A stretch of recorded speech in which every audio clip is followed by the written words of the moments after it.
Hello and welcome to all our viewers in Nigeria and around the world to AM News and Global Television. We are live in the nation's capital, Abuja. I am Queen Agaba.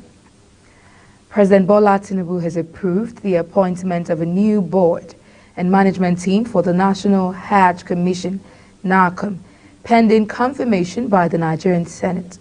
This was announced in a statement by the presidential spokesman, Ajuri Ngelale. Those appointed included Jalal Arabi as chairman, Aliyu Abdulrazak, commissioner, policy personnel and finance, Anofi Elegushi as commissioner operations, and Professor Abubakar Yagawal as commissioner planning and research. Membership drawn from the geopolitical zones included Dr. Mohammed Umar Ndagi, North Central, Abba Jato Kala, Northeast, Mohammed bin Othman, Northwest, Tajuddin Oladejo, Obi Ahmed, Southeast. Others were Zainab Musa, South-South, Professor Musa Inuwa Fodio, Jamaatul Nasril Islam, Professor Adedimizi, Mahfouz Adebola, Supreme Council on Islamic Affairs. Vice President Kashim Shettima has appealed to warring stakeholders of the All Progressives Congress, APC, in Benue State to bury their hatchet for the development to thrive in the state. The Vice President made the appeal during his visit to Makurdi to flag off the micro, small, and medium enterprises MSME clinics. Political observers has said the crux of the crisis lies on the doorstep of the state governor, Hyacinth Alia, and his perceived godfather, the Secretary to the Government of the Federation, SGF, Senator George Akame, over alleged control of the party structure in the state, with their loyalists doing the exchanges on their behalf. However, Shettima stressed the need for peace to prevail in its political space.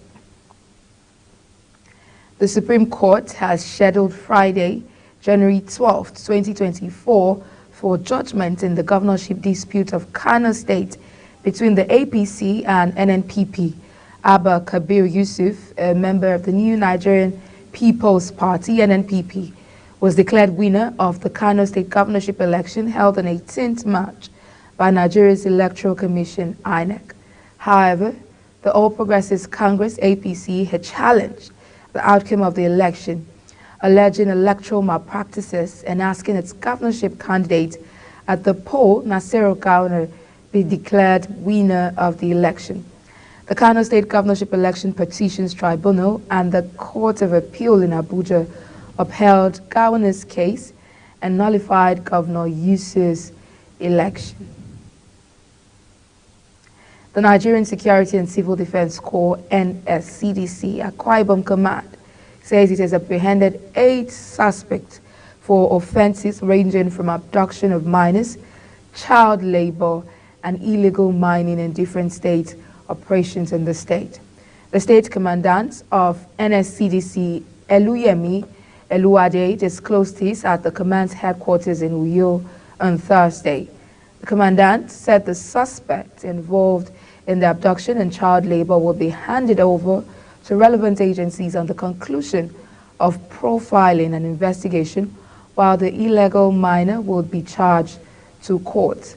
Eluade called on Akwa Ibom people and residents to shun all forms of crimes, as the command will not hesitate to arrest and prosecute all criminals to keep the state safe.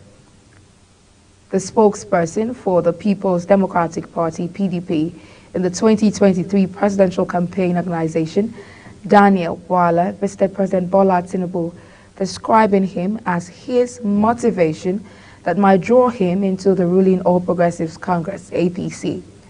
According to him, he has no apologies for supporting Tinubu's administration, adding that if supporting the president will cause him to join the APC, he would not mind.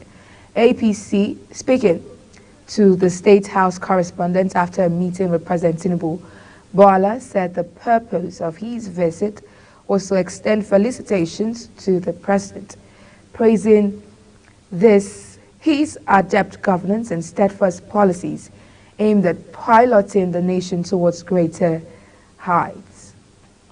I came to celebrate and congratulate him and then to also give him our commitment that as citizens of the country, this is a time for all of us to throw our weight behind and support the administration. There are difficult things in this country, hardship, poverty, insecurity, and the only way we can come together and support the achievement of this objective, I think, is for us to give our best in supporting the administration. So I came to congratulate him and then to tell him that I'm particularly excited about the recent policy decision he has taken to demonstrate that he's about the people and not just protecting his people. He took decisions against certain ministers who allegedly were, said to have committed infraction.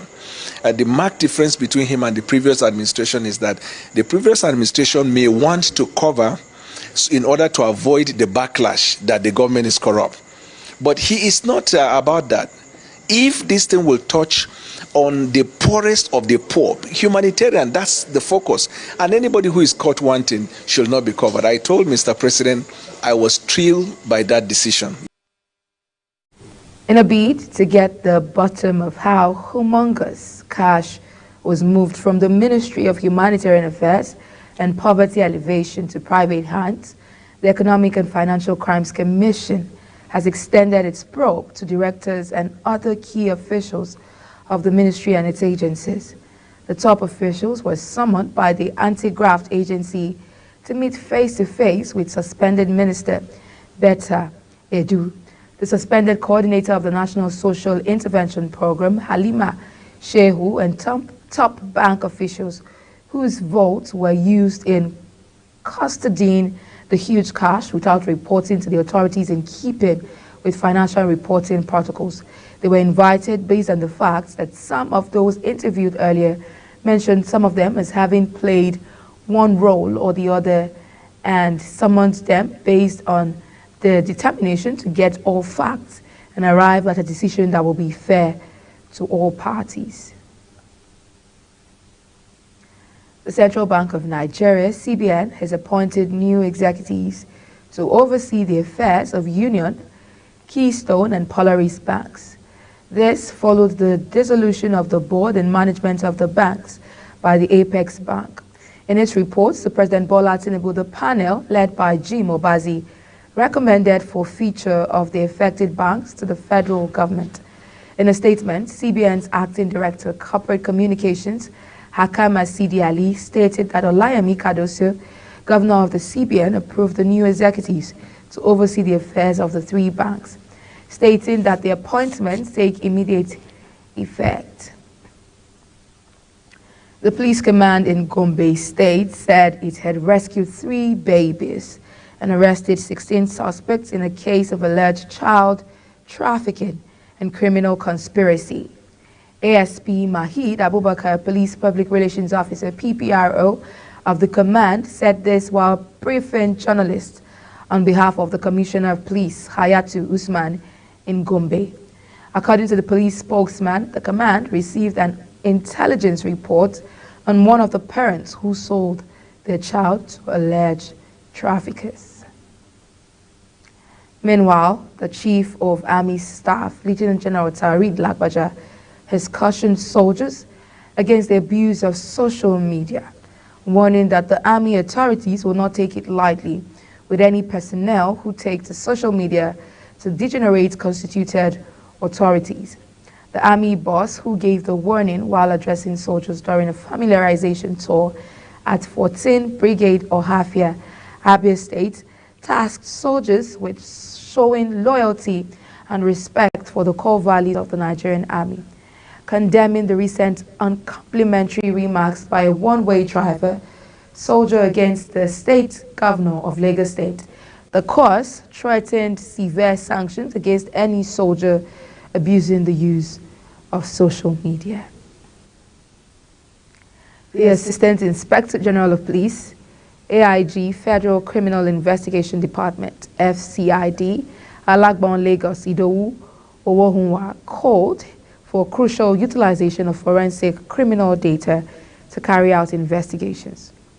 Owohunwa made the call while briefing officers and men of FCID on the current initiatives of the IG to reinstate the department as the leading investigative agency in accordance with the rule of law and professional excellence, making emphasis on the imperative use of intelligence-led tools to bolster investigation.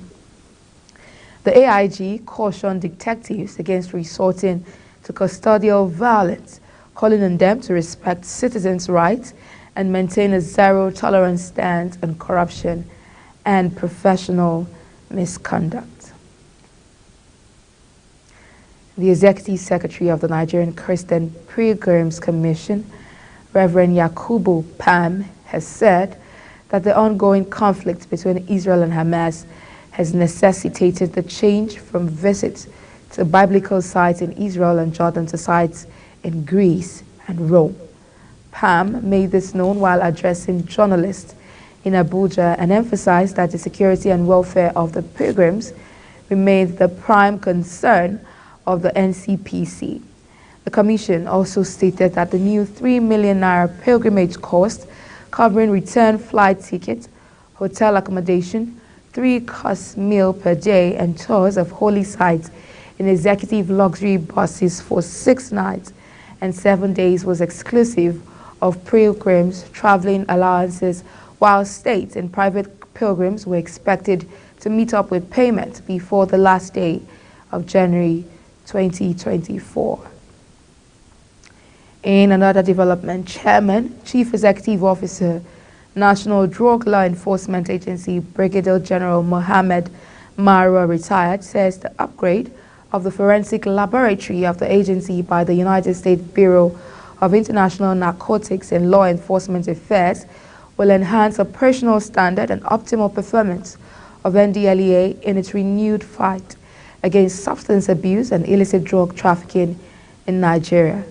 Mara, who stated this in Lagos, said the facility is anticipating the provision of state-of-the-art analytical equipment to enhance optimal performance in line with standard operational laboratory procedures and best practices, which in turn will enhance providence-based analytical processes in forensic analysis. The agency boss, who was represented at the event by the agency's Director of Media and Advocacy, Femi Babafemi, emphasized the importance of modern forensic laboratories to the successful fight against illicit drugs in the country. You're watching news, AM News, live from Nigeria's capital, Abuja. We're on StarTimes, channel 276. Kindly follow us on all social media platforms using @Global TV NG and other handles now showing on your screen. When the news AM returns, despite 2.2 billion naira Afrexim Bank's inflow, naira continues to depreciate. AM News continues shortly with details of this and more stories right after this break. Please stay with us.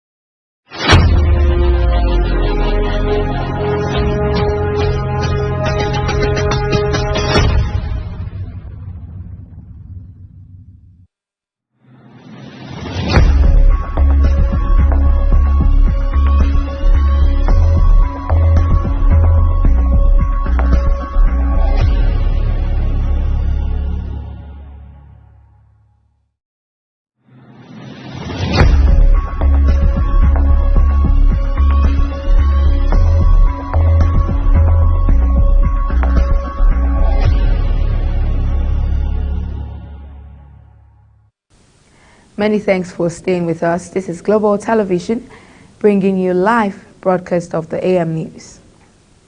Former Minister of Power and Steel, Olu Agunloye, has been granted bail in the amount of 50 million naira by Justice Jude Onwe-Buzie of the Federal Capital Territory High Court in Apo on Thursday, January 11th.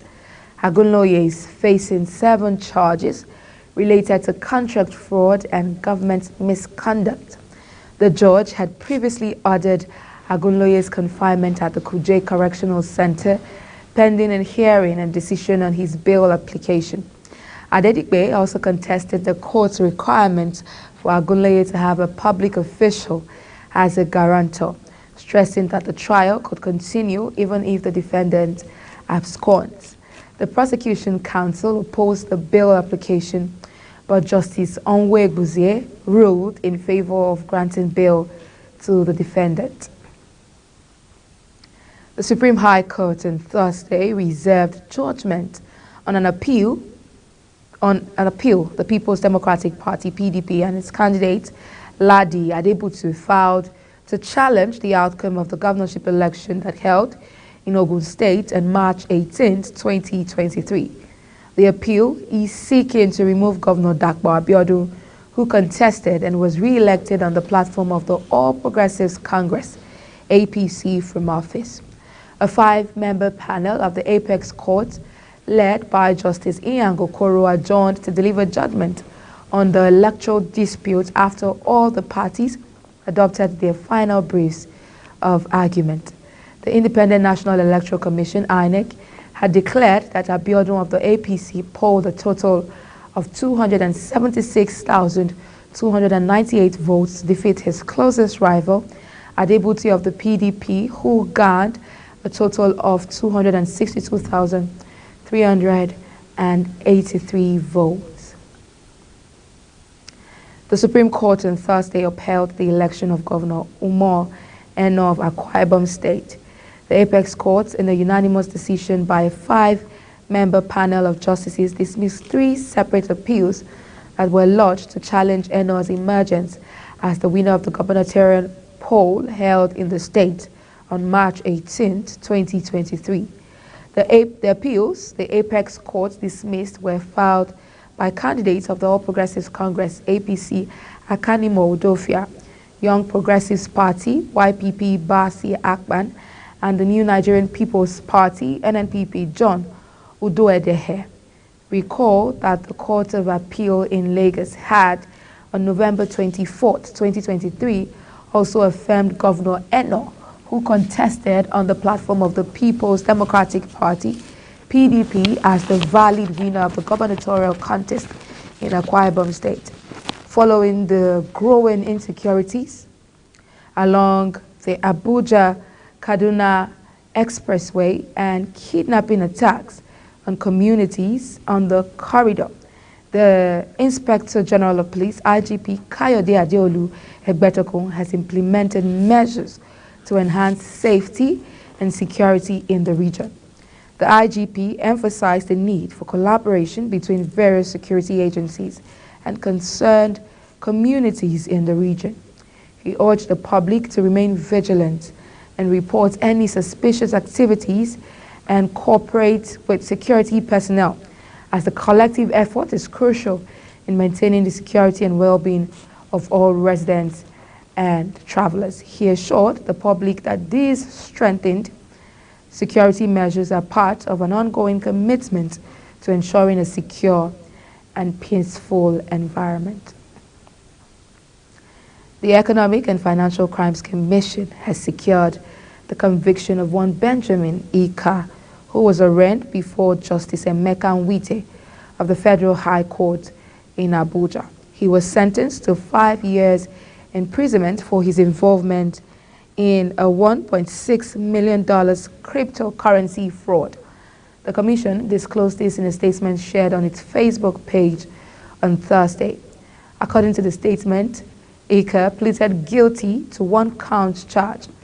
Justice Nwite convicted and sentenced him to 5 years imprisonment with an option of fine of 5 million naira. The Independent National Electoral Commission, INEC, has invited civil society organizations and non-governmental organizations interested in observing the February rerun and by-election to apply via an online portal on or before January 17th. The Commission stated this in a notice issued by its acting director, Electoral Party Monitoring, Hawa Habib, in Abuja today. She added that INEC has conducted a by-election and rerun election stemming from the 2023 general election as directed by various election petition appeal tribunals. On the foreign scene, dozens of people took to the streets in Cape Town on Thursday in one of the several demonstrations planned across South Africa in support of the government's genocide case against Israel. Lawyers for Pretoria are presenting their case at the United Nations top court in The Hague, where South Africa lodged an urgent appeal to force Israel to immediately suspend its military operations in Gaza. South Africa urges that Israel is breaking its commitment under the UN Genocide Convention, alleging the bombing and invasion of Gaza is intended to bring about the destruction of a substantial part of the Palestinian national, racial, and ethnical group.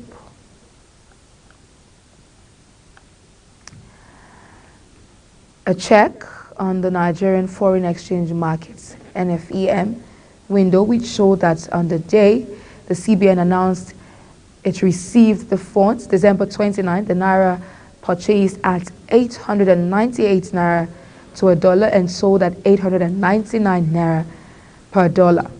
The price increased on January 2nd to 913 Naira per dollar. It further went up to 960.9 thousand Naira by January 3rd. The Ministry of Agriculture and Food Security says it is not in charge of the distribution of 58.8 billion Naira worth of food palliatives approved for members of the National Assembly by President Bola Ahmed Tinubu for onward contribution to the constituents. The ministry's Director of Information, Joel Oruche, said in a statement, this is contrary to the claim by the presidency that the president, through the Ministry of Agriculture and Food Security, distributed rice and other food items as palliatives to lawmakers. The palliatives was raising dust as constituents had accused their representatives of hoarding. The president had, while showcasing Tinubu's scorecard in palliatives disbursements to Nigerians, said each senator got 200 million worth of palliatives and 100 million for each member of the House of Representatives. In sports, the top seed Novak Djokovic was drawn Thursday against a qualifier by lucky loser to begin his bid for an 11th Australian Open crown and could meet fellow Grand Slam champion Andy Murray in the third round.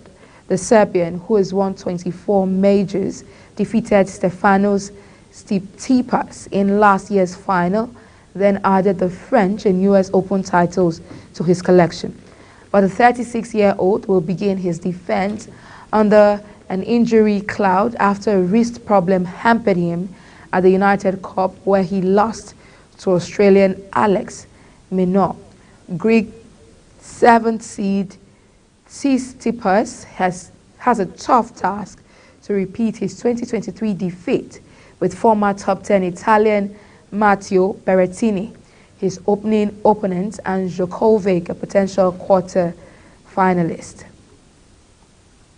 The Scorpions of Gambia were caught up in a terrifying incident on their flight to the Africa Cup of Nations in Côte d'Ivoire on Wednesday evening. The team was forced to return to the Banjul airport after 9 minutes for an emergency landing, as several of the players on board reportedly passed out. Upon landing, preliminary investigations indicated that there was loss of cabin pressure and oxygen.